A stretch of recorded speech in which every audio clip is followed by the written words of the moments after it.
everybody on YouTube, it's your boy, the Memphis X-Lorry, welcoming you to the deck profile for Traptrix Traptantilizing traps.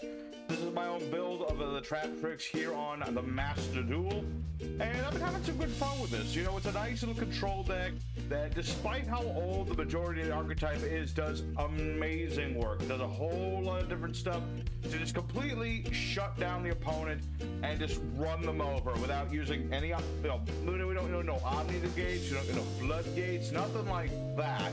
But ignore the Baguska, ignore that guy. We don't talk about Baguska. We got a whole lot of control in this deck, and that's the name of the game. Is with Traptrix, is with control. We want to go first, control the flow, and say this duel will go my way. So here is our deck list, and we'll get right into that, and then I'm going to talk about all the stuff in here and show off some duels at the end. So for our main deck, you see we have 2 copies of Maximum C. I'd run 3, but I don't have enough bits. I've got 3 copies of the AF Blossom, 3 copies of Traptrix Murmello, 3 copies of Traptrix Dianaya, 3 copies of the Traptrix Mantis, 1 copy of Traptrix Vesiculo for flavor, 3 of the Traptrix Pudding Cup, 3 copies of Traptrix Arachnocampa, and as my own spicy tech, I like 3 copies of Parallelic Seed. The only spells we're running today are Traptrix Garden at 2. As for the traps, we have 2 bottomless trap holes, 2 copies of Time Space Trap Hole, 2 copies of Floodgate Trap Hole, 1 copy of the Chain Hole, 2 copy Traptrix, it's the Gravedigger Trap Hole. It might as well be a Traptrix card, it's in here so often. We have 2 copies of the Terrifying Trap Hole Nightmare, and 3 copy of Traptrix Hellacia. As to the extra deck, we have things like Utopia and his brother Lightning. We have 2 copies of Traptrix Rafflesia, 2 copies of Traptrix Pina Colada, 1 copy of He Who Shall Not Be Named, 1 copy of Traptrix Alamaris, 1 copy of the Divine Arsenal AA Zeus, 2 copies of Traptrix Sarah, 1 copy Masquerena, 1 Traptrix Calaria, 1 Traptrix Adipus, and last but certainly not least is a single copy of the Access Code Talker. So, as stated, this is a control deck. We like to go first with this deck, and we like to lock things down. There are many different ways we can lock things down, as there are many different kinds of trap holes. Of course, we have the classics like Bottomless Trap Hole. Your opponent summons any sort of monster that's 1500 or more attack. It gets immediately destroyed, and then it gets banished. Very nice for keeping cards out of your opponent's graveyard that they would like to have in their graveyard. We also have things like Time Space Trap Hole. Lets us spin cards summoned from the extra deck back into the main deck. Perfect for getting rid of extra deck monsters. Also very effective against Pendulum players, as once they get their cards in the extra, they do that thing and then they special summon them back and forth. But with this card, we can just shuffle those cards back into the opponent's deck, and then they can just sit there and cry about it. We got Floodgate Trap Hole. Just flip a monster face down forever. They can't flip it back up by any sort of means. You have, of course, this little thing. This is Chain Hole. Nice card to have as a one-of. It negates monster effects. Your opponent can banish a card with the same name from hand or the deck, and if they can't, or they choose not to for whatever reason, you get to banish a random card from their hand. Amazing little tech here. Then we have Gravedigger's Hole. There's so many hand traps in this game, so many monster effects from the hand, and especially the graveyard, and this card negates both, and it deals 2,000 points of damage on top.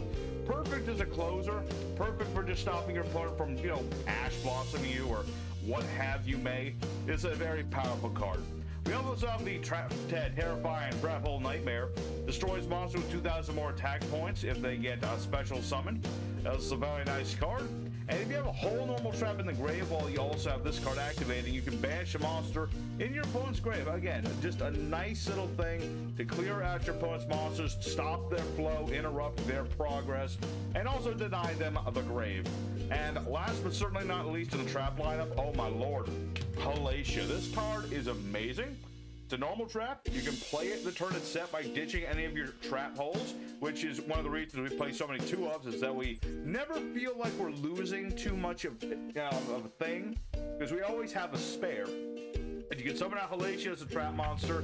It is a Traptrix monster as well, and you can banish it to revive any Traptrix from the grave. And this all plays into the bigger picture. How does this all work together, you ask? It all centers around Traptrix Sarah. This is the most important card in your deck. You always want to start with this monster because it just allows you to have all the pluses and all the cards you could ever want. This little link 1 monster you summon using any of your Traptrixes that are not already links, and it's unaffected by all traps, so never have to worry about an imperm. In fact, if your opponent tries to imperm you, then they're going to be crying salty tears, because when a normal trap gets activated, then you can summon a Traptrix from your deck. If a Traptrix monster's effect is activated, except for Sarah's effect, you can set any of your trap holes. So you get out your Traptrix Sarah, you start playing your Hellacias, then you get yourself a Traptrix monster. If you summon something like Mermello or Dianaya, their effect goes off, and then Sarah gets you another hole. So basically, you just keep her alive as long as possible, and Sarah just keeps generating more goods for you. It's an amazing card. And it's so easy to summon. Any of your Traptrix monsters can become Sarah. So, again, you always start with Sarah, and things are good. Now, which of the Traptrixes is best to be made into Sarah, you might ask? Well, let me tell you, any of them could do it, but my personal favorite is a Pudica or Pudica. This is a very nice one of our Traptrixes. Again, unaffected by hole traps. You know, the main decks are unaffected by the hole traps, the extra deck by any trap. But Pudica, when she's normal summoned, she will add you your Traptrix Garden, or 1 spell, and when special summoned, she banishes a monster that's special summoned for a whole turn. All of our main deck Traptrix monsters have various effects. Most of them will have something when they're normal summoned, and they also have an effect when they're special summoned. Mermello searches trap holes, and when special summon, destroys spell traps. Dianaya revives a monster normal summon and recovers your traps on special summon, but they leave the field after the next turn. Mantis has no special summon effect, but nice thing that she can do is that when she's normal summoned, you add a Traptrix monster. Vesicool can special summon herself, and Eradicampa can as well, and also can protect your back row.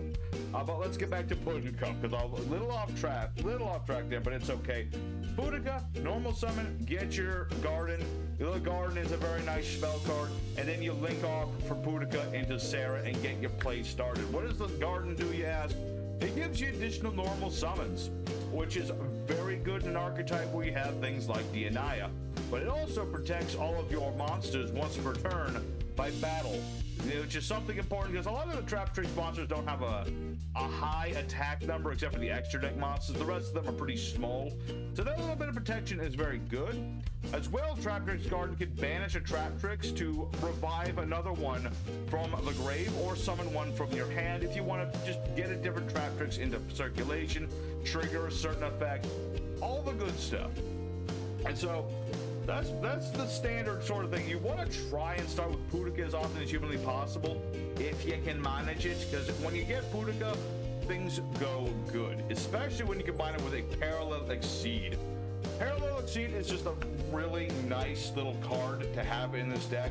You summon a Link monster, aka Sarah, you can summon the Exceed from your hand as a level 4, and then you can summon another one as a level 4. You get a free rank 4 right off the bat, and you're only using up 1 normal summon, and if you use the Pudica, you're gonna have another normal summon, and that's when we start dipping into the rest of the extra deck. Up till now, you start with Sarah and you go for it, but what does the rest of the extra deck have to hold for us?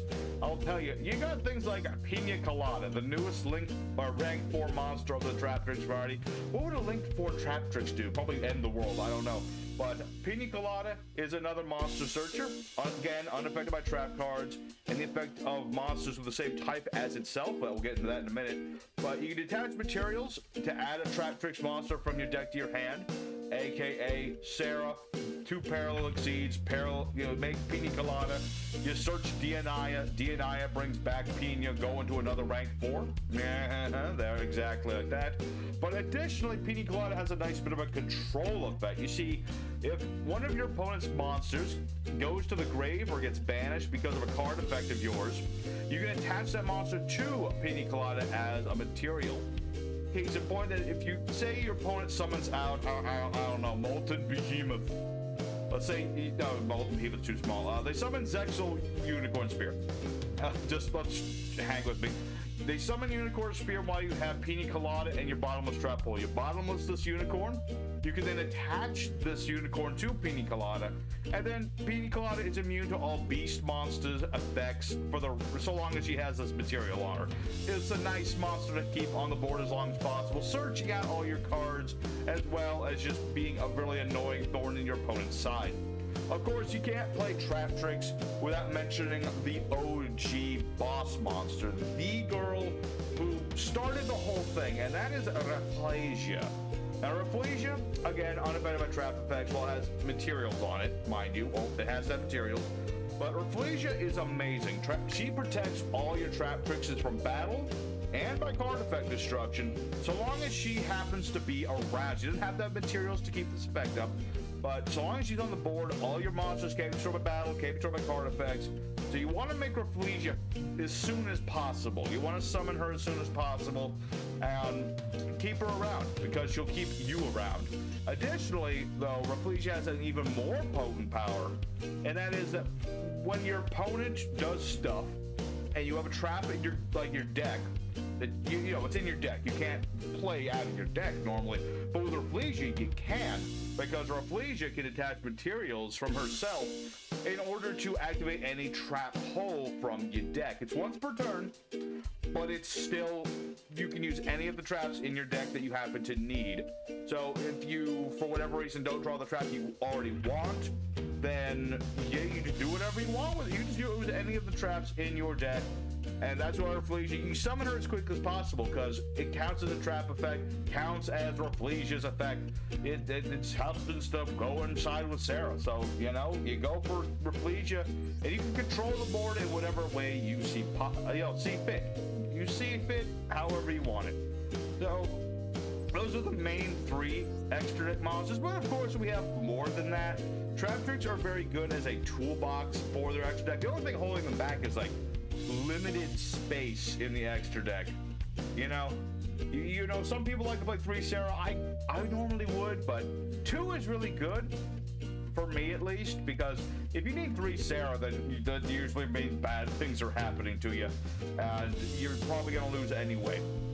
But you know, additional extra deck stuff you can do. We have many a thing. First off, there's Traptrix Alamaris, our other rank 4. Not as good as the other 2, but still a competent monster. You can attach materials from it to inspect. To summon out a level 4 insect or plant from the grave. All of our Traptrixes are either insects or in fact plants. As well, Alamaris can have this effect with an opponent's monster leaves the field because of your card effect and is in the grave or banish. So like Pina Colada, you can attach material from Alamaris to special summon that monster. So let's say your opponent summons, I don't know, they summon Ardare. They summon Dragoonian Ardare, and you have Alamaris on your board, and you were to bottomless trap hole it. Then you can attach material from Alamaris and steal your opponent's Ardare. Oh, it's pretty nice. Again, it's not as powerful initially as like Pina Colada or Rafflesia, but Alamaris can be really useful.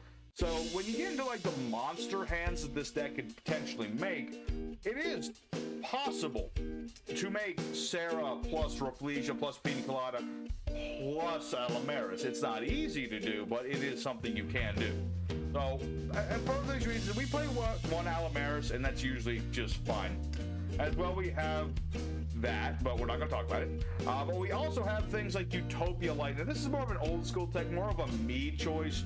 You can run this, or you don't have to. If you don't, you know, we'll talk about alternatives in a second. But you have your Utopia, you go into the Lightning. It's a nice, easy rank 4 sort of thing you can do to put a big 5k beater that your opponent can't respond to for a battle phase. It's good for closing out a duel. It's good if you really just need to beat into something. It's, of course, modern Yu-Gi-Oh being what it is, it's easy to interrupt this for a million different ways, but if your opponent can't interrupt it, then it's still good to have. And if you don't want Utopia Lightning, again, we'll go over alternative things you can put in here. As well as AA Zeus, who's in here for the same sort of reason. We play a lot of like Seas monsters. we want to clear a board for whatever reason, Zeus is your boy to go to just nuke the whole board. The only downside to Zeus is that he nukes the whole board. He also nukes your card, so you really got to be careful with Zeus. You don't want to have all your eggs in one basket when you summon him if you can help it. But sometimes you have to help it, so if you got to go into Zeus, you better hope you win the duel, because if not, he could cost you the game if your opponent survives. As well, what else do we have to talk about? Well, we have Masquerena. She's pretty self-explanatory. Gives your Link indestructibility. It's really good when going to Accesco Talker, which is, again, a monster we don't make often, much like Utopia and much like Zeus. We don't make it often. We really use it as a closer. You know, you go into a big Link like Accesco Talker, you're hoping to have a couple Links in the graveyard, use Masquerena for protection, and then you just pop some cards, beat into your opponent. The only downside to Talker in this deck really is that all of our Links, barring one, are the same attribute. So you're really not going to get a lot of bang for the buck out of Accesco Talker. You're going to get 1 to 2 pops max out of him, and that's about it. But it's still something to, you know, it's something to have. As well, we have 2 other Links for the Traptrix to talk about. We have Traptrix Kularia, who's the Link 2. You don't make her as often. She's a bit tricky, you know, she's same sort of thing as Sarah. 2 insect plant monsters. She's unaffected by traps, good for her. But she's really good for the grind game, Kularia. Very good for the grind game, because once per turn, you use a trap hole. Let's say you use trap hole Gravedigger. Then you get to reset the card. That's right. Kularia lets you get 2 uses out of one of your trap cards. So let's say, you know, you need to use double grave hole, double chain hole, double floodgate hole. As long as you have Kularia, she allows you to do this. It's once per turn, so it's not like almighty something, but it is pretty good. It is pretty good. She also allows you to revive a Traptrix in defense mode during each of your end phases. So it's really good for like reviving a Rafflesia just to keep Kularia alive. So a nice monster for a long grind game. You don't make her a lot of the time, but it's good to have her as a one-of. And last but certainly not least, because yeah, we talked about everybody else, we have the main boss of the Traptrix, which is our Link 3, Traptrix Platypus. That's right, this is a nice Link 3 using 2 or more monsters, including an insect or a plant, so there's still that little bit of restriction there. But she's really powerful, Platypus. Again, trap immunity. She gives all Traptrixes 1,000 attack, so long as you have a normal trap in the grave, which allows the normally small Traptrix to do lots of damage. But additionally, oh baby, she's got this nasty effect. You see, you can target face-up cards of any sort of your opponents, up to the number of insect and plants you control. You can negate their effects until the end of the turn, and then, if you have that normal trap in the grave, you can banish it and destroy one of those cards that gets negated. So this is a really powerful card. You make this in order to give all your Traptrix big numbers, and if you happen to need to negate a few cards, Platypus can negate a few of your opponent's cards as non-targeted negation. Right? No, that does target. My apologies. That is a targeted negation. You target a few cards, you negate those cards, and you get to destroy one of them. As long as you keep a trap in the grave, then you're going to gain all of those attack points. So it's a very powerful card. Again, this is more of a one-of. You could technically run 2, but why at that point? You'd lose out on numbers going into 2 of these things. So 1 is really the way to go. So Platypus is your penultimate Traptrix boss monster. She gives all of them attack, lets you really plus off of those traps you've been using, negate your opponent's stuff and destroy it. Go to town. Now, obviously there's no side deck in Master Duel, which kind of sucks, but I'll try to explain as best I can. Additional things you can do. So obviously extra deck things, if you really want to get rid of like your lightning, I understand. It's more of a me thing. You can go for a 3rd Seraph if you feel like you need it. There's also things like Time Thief Redoer, which is a really nice, let's see, real nice Xyz monster. This dude just rip cards off the top of your opponent's deck, and it can dodge out of things like lightning, etc., etc. So that's another nice monster to put into your extra deck as well. Let's me think. There's other options, I'm sure. One thing I did want to talk about is the other Traptrix spell card, which is Traptantilizing Tune. This is just a typical draw card. You discard a level 4 insect or plant or normal trap, draw 2. You can banish it from the grave to target a banished one of your monsters or the trap, or put it on the bottom of the deck. So in certain instances, I mean, this is Master Duel, you play the Max C, but if you find that the Max C is not as helpful, or if this ever gets banned, which it probably should be, then I would play Traptantilizing Tune. You know, it gives you a more immediate draw, a bit more stuff right away. It sets up the graveyard for Dianaya, so that's always a plus. So it's a nice card you don't see often in Traptrix, but it is a useful trap card nonetheless, and it has its uses. It does have its uses. I'm just wanting to bring it up real quick. So that is my Traptrix deck. It's been pretty useful. I got up into Diamond with it. Oh, no, it's Platinum. I get those mixed up sometimes. But it got me up into Diamond. I don't play Master Duel as much as I used to, but I like playing this deck because you don't see a lot of control decks that aren't focused on just the floodgates or playing Labyrinths or something. Labyrinth is the discount Traptrix, I tell you. But I hope you all enjoy this little deck profile, and I got a few replays saved up to show y'all the deck in action, to let you know how it looks when everything's looking good for you, some of the things that you do. So stay tuned for those if you be feeling like watching how it goes. Otherwise, thanks for watching. Memphis signing out. I hope y'all enjoyed seeing some Traptricky nonsense. Oh yeah, there's also Lord of the Heavenly Prison. That is also another option for this deck, because you do play a lot of trap cards, and that's a nice monster to have as well. Regardless, here's some replays. Y'all have a good one, and take care.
You